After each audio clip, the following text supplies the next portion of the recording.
term work camp refers to a place such as Dachau, where a greater variety of prisoners were taken. There were many Jewish prisoners here, but there were also many non-Jewish prisoners. And here, they were killed by inches. They were worked to death.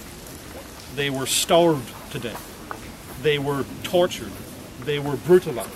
They were subject to degrading human medical experiments. Many of these people were simply gradually reduced to the fact that they were little more than disease-ridden walking skeletons, and many who reached the point where they were so physically broken that they were no longer capable of working then had they lived in danger of being selected for extermination. There's a connecting line from the local train station. The train stopped right inside the concentration camp. Back there, and prisoners would be taken from the train and marched along here past where we stand, over the bridge across the stream straight ahead towards the entrance gate. And it was made instantly clear to prisoners the nature of the world they had entered. A concentration camp was effectively a parallel universe. Once an individual was sent here, as far as the outside world was concerned, they had basically ceased to exist. You were no longer in society in any definition in terms of legal rights, human rights.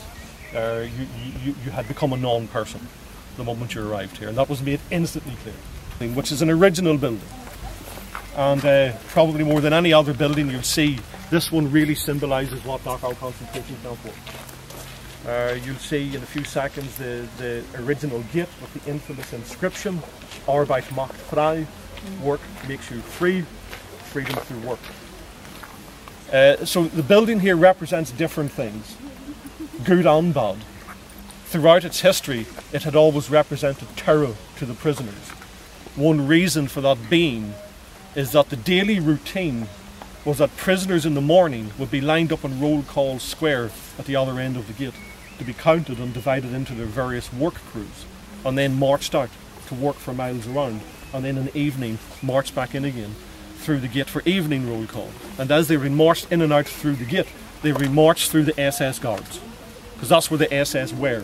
SS guards would not simply wander around inside on a normal day. They tended to be quite distant. They were at the perimeter. They were in the watchtowers. They were at the gate.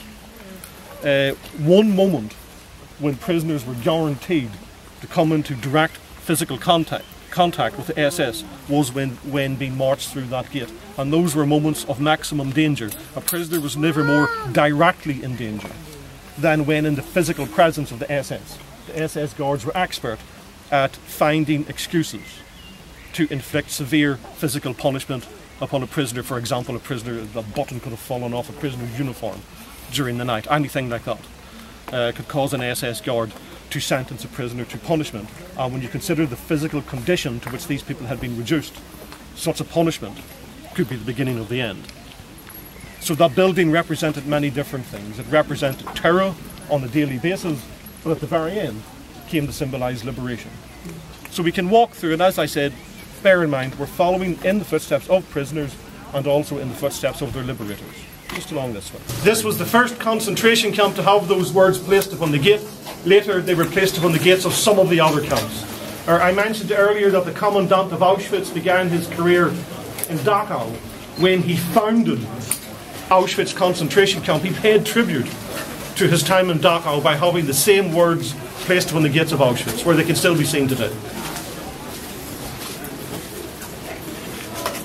By the way, on either side you'll see two plaques to the two US regiments who liberated the camp.